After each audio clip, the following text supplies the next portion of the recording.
I don't know how it's been for you, Paul, but I've been walking around with just a heavy heart. I just Mm. feel like I'm not myself. I'm not interacting with my family or my friends normally. I just feel like there's a darkness hanging right now, and it will clear. Being in news, this isn't the first time it's happened, but it's rare. It's rare for it to penetrate your news skin.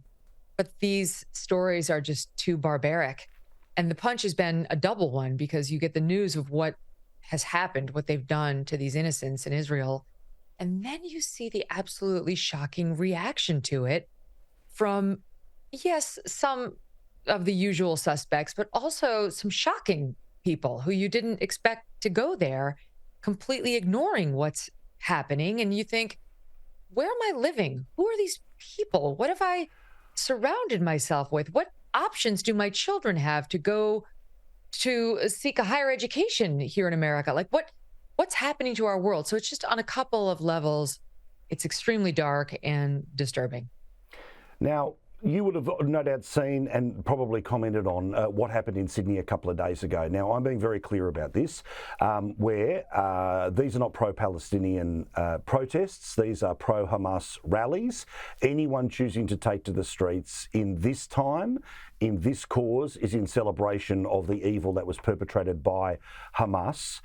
I've had plenty to say about the multiple failures of the New South Wales Police in letting things go from further up into the city down into the iconic area of the Sydney Opera House. But what does it say that people who are born in places like the United States or Australia are the young people who are taking to the streets in celebration of mass murder?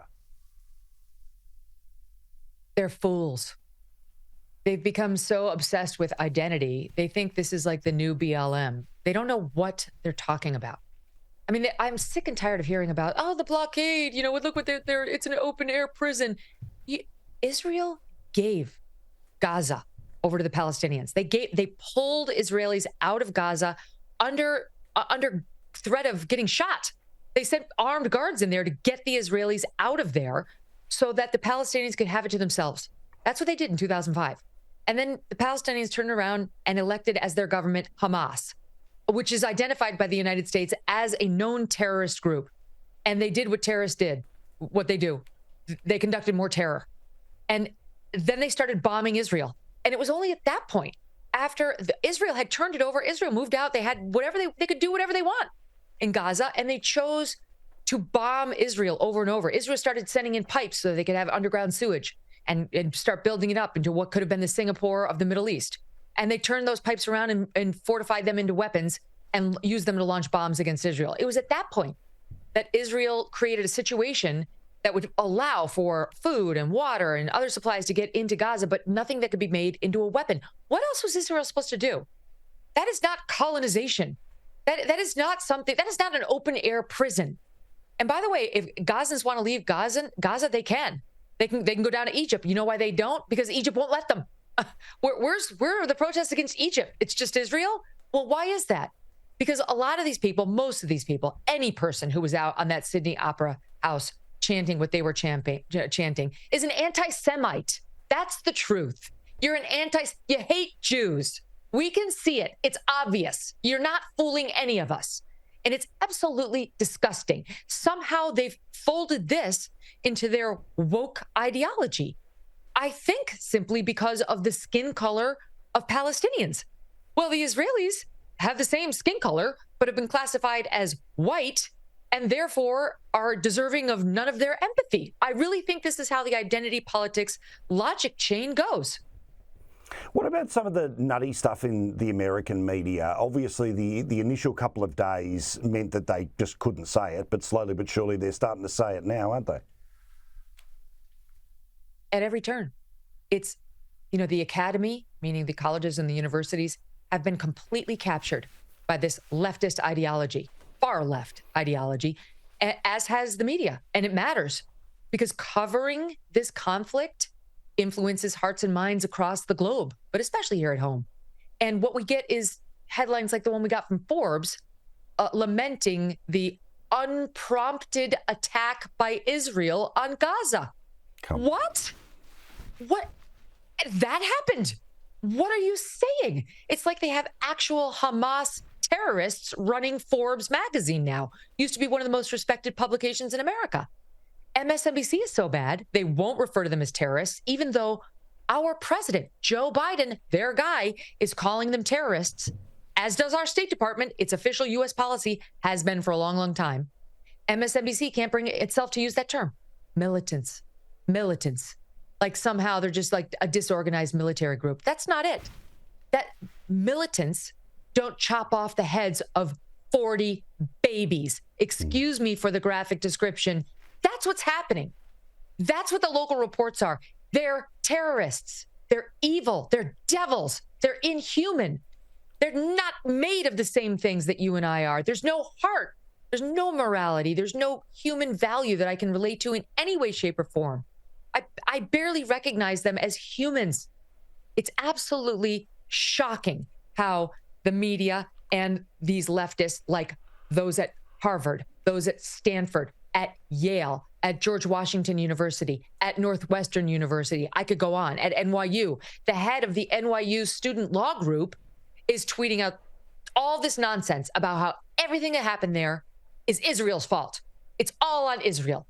This person worked at one of the most prestigious law firms in America last summer, and now she's tweeting out, she's a BLMer, she's tweeting out this nonsense. And so are all these student groups at all of these prestigious colleges across America. They should be fired. She had a summer internship for a prestigious law firm called Winston and Strawn. I know it well. It was in Chicago when I was there. They should fire her ass. If they gave her an offer to come work for them, it should be revoked.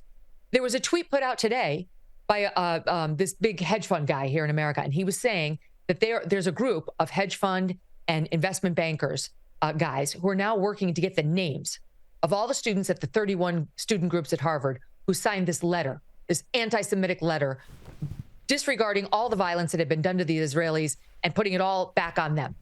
And it's happening at university after university. Let's get the names of all of them.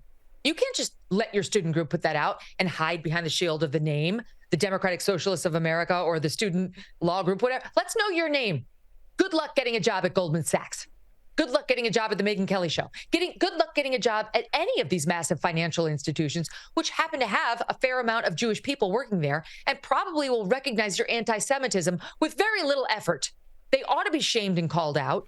They don't know what they're talking about. They have no idea what happened in the history of the relations between these two.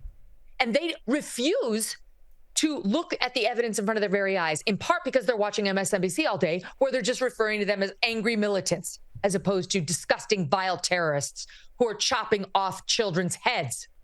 Do you think that this is going to become a wider trend where there is actually now going to be things that are being said in colleges that are going to hold you back from what you think is the effortless, the effortless life of activism? No, I don't. I think one of the reasons that there's pushback in the university setting, in response to like this Harvard group and so on, the former president of Harvard spoke out, Lawrence Summers, saying, I don't understand why Harvard isn't pushing back against this. What's happening with these student groups? I've never felt more distant from my university that I've been affiliated with for 50 years. Again, he's the former. I think it's because there is a fair amount of Jewish people at these institutions who have graduated from these institutions or who are on Wall Street, and they're horrified. I'm not Jewish. I'm horrified. But I've been amazed at the anti-Semitism that has reared its ugly head in the wake of this attack on Israel. I mean, you'd think it'd go the other way. No, it's like anti-Semitism is popping up here, there, and everywhere. And I think a lot of Jewish people are absolutely horrified by it.